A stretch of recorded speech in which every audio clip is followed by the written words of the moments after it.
Bonjour les amis, très heureuse de vous retrouver aujourd'hui pour une séquence qui va être dédiée à l'Ayurveda et vraiment au rituel bien-être que je préfère pour le matin. J'avais envie de vraiment vous parler de 3 rituels que je fais depuis des années, que j'ai découvert grâce à l'apprentissage du yoga et de la culture ayurvédique. L'Ayurveda, c'est vraiment la science de la vie, la connaissance de la vie. Ça fait partie des médecines les plus anciennes au monde et qui nous permettent simplement par la purification du corps de rester en excellente santé et dans une santé optimale. Et moi, il y a 3 choses que je fais chaque matin qui prennent pas beaucoup de temps et qui sont vraiment magiques et je voulais vous les partager aujourd'hui.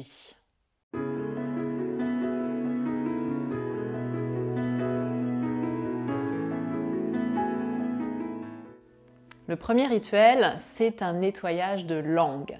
Donc tous les nettoyages, on appelle les daoti. Donc ici, le nettoyage de langue, c'est quelque chose qui va vous prendre à peine 1 minute et qui va permettre en fait de débarrasser la langue et la bouche de beaucoup de toxines qui ont pu se créer particulièrement pendant la nuit, parce que pendant la nuit, le corps se nettoie.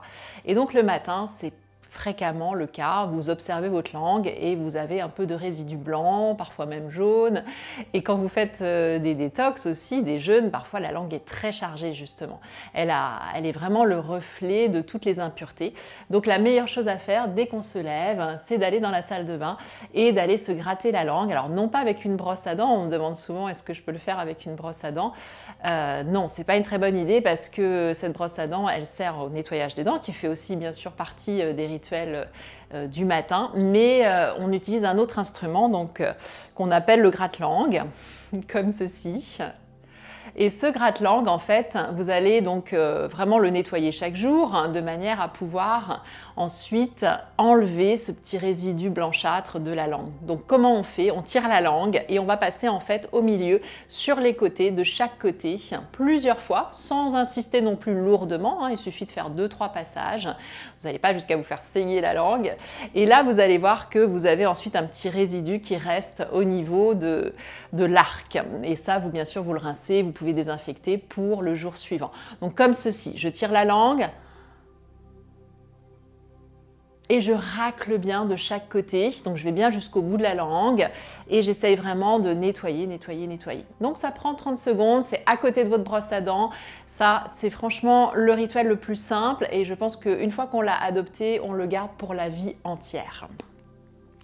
Deuxième chose, c'est tout ce qui concerne donc le nez. En fait, il faut savoir qu'en Ayurveda, on essaye vraiment de nettoyer les 2 principaux orifices, les voies d'entrée, c'est-à-dire la bouche qui est pleine de bactéries, et le nez aussi qui est vraiment un organe clé pour filtrer les virus et les microbes. Et pour ça, particulièrement en hiver, particulièrement en cette période où il y a des virus, des microbes, faites le neti. Donc le neti, c'est vraiment la douche nasale. Et quand on pense à se nettoyer le nez, parfois on me dit c'est bien de faire un petit spray d'eau de mer, de Stérimar ou d'une marque quelconque. C'est pas mal, c'est sûr, mais il y a beaucoup mieux en fait à faire parce que quand vous faites des sprays, déjà il y a de la pression qui peut irriter les muqueuses et surtout il n'y a pas une grosse quantité. Généralement on ne vide pas la bouteille en une fois. Alors que vraiment dans le neti, il y a une grosse quantité. Vous voyez ici, je vous montre, moi j'utilise ça, c'est quelque chose de moderne, mais vous avez bien sûr la lampe classique, le Lota classique qui marche très bien aussi. L'idée, c'est vraiment qu'il y ait une quantité d'eau salée importante dans votre nez. Donc comment on fait, que ce soit avec cet ustensile ou avec le Lota traditionnel? Vous prenez du sel de l'Himalaya, donc prenez un bon sel, véritablement, pas du sel blanc. Ici, c'est du sel rose de l'Himalaya. Et on va donc mettre à peu près une cuillère à café au fond. On va rajouter ensuite de l'eau chaude, alors pas trop chaude, une eau chauffée. Si votre eau du robinet est propre, normalement c'est le cas en France, vous pouvez prendre l'eau du robinet et ensuite remplir tout simplement donc votre Lota ou ici l'ustensile de douche nasale. Laissez bien se dissoudre les sels, vous pouvez agiter. Et ensuite, donc là je ne vais pas vous montrer devant un évier, mais vous vous placez devant un évier. Et l'idée, donc ça va être de pouvoir rentrer, donc ici, de mettre vraiment la narine droite avec le lembout et de laisser couler par l'autre narine, donc à peu près la moitié en fait de notre Lota.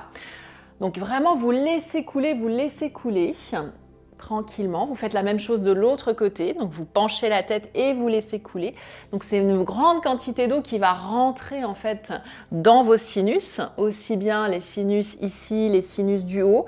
Ça va aussi avoir pour effet de purifier donc les yeux, même les oreilles. Quand on fait le lotus, c'est vraiment quelque chose d'assez global. Et ensuite vous vous mouchez. Donc c'est vraiment important de sécher, de ne pas rester dans l'humidité, donc de se moucher, de se moucher, de se moucher plusieurs fois.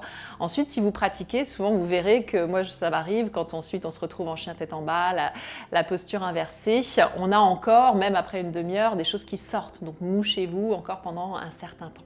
Donc ça c'est pareil, ça prend 1 minute et ça devient presque comme une seconde nature de vraiment pouvoir nettoyer, nettoyer, nettoyer.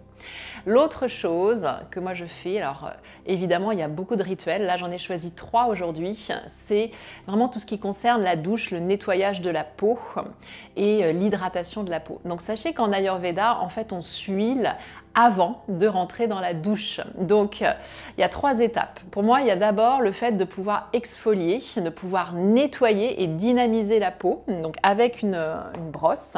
Une brosse ici, alors moi j'utilise la brosse à sec, donc vraiment c'est une brosse qui est à la fois douce mais quand même assez ferme, et vous allez donc vous brosser à sec, donc ça veut dire vraiment dynamiser en fait, stimuler la peau, et l'idée quand on fait ça, c'est vraiment d'aller chercher une remontée sanguine et lymphatique, donc d'aller vraiment en direction du cœur. Donc généralement on se met debout comme ceci, et en fait on va aller chercher donc des pieds vers le bassin, vers le cœur, et vous allez remonter, pareil, des mains vers le cœur.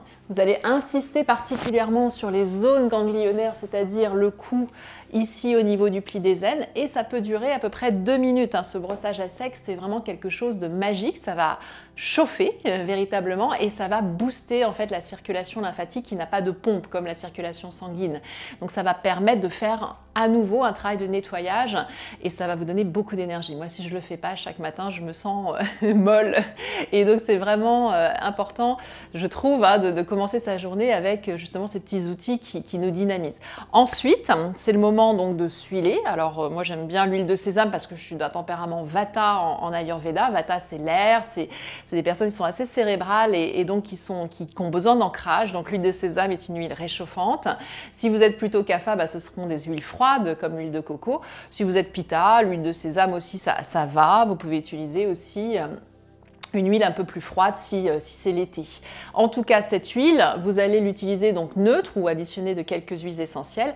Et là aussi, ça va être un massage, c'est un temps pour vous, le massage avant la douche, en soignant particulièrement les articulations. Donc vraiment, huiler tout le corps et en particulier, passer du temps avec des cercles au niveau des coudes, au niveau des genoux, au niveau des épaules, au niveau vraiment de votre bassin, de vos chevilles. Donc ça dure aussi 2 minutes, 3 minutes, et c'est pas forcément tous les matins ce massage, mais en tout cas si vous pouvez le faire tous les matins, c'est idéal.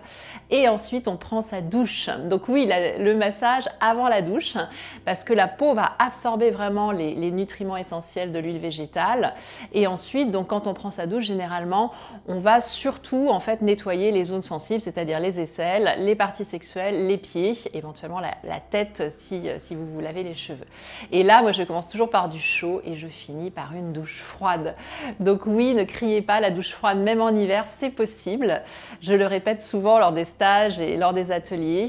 Et pour avoir le retour maintenant de mes élèves, je pense que tous ceux qui l'ont exploré, qui ont été jusqu'à vraiment le vivre plusieurs fois, c'est quelque chose aussi dont on ne peut plus se passer, parce que quand vous finissez par une douche froide, vous avez comme un regain, comme une vitalité incroyable, et aussi vous boostez votre confiance en vous. C'est-à-dire si vous pouvez prendre cette douche froide tous les jours, vous dire oui, je le peux, vous avez aussi la capacité de faire plein de choses. Tout est possible. Quand la douche froide est possible, tout le reste est possible. Donc explorez petit à petit des rituels qui vont venir dans votre vie, des choses qui vous font du bien. Ressentez. N'hésitez pas à partager, à me partager vos ressentis et partager avec les personnes qui sont dans la communauté. Donc comment ça se passe, si vous avez des questions, je serai très heureuse de vous répondre et de continuer à progresser ensemble. Je vous souhaite un très bon début d'année, prenez bien soin de vous, namasté.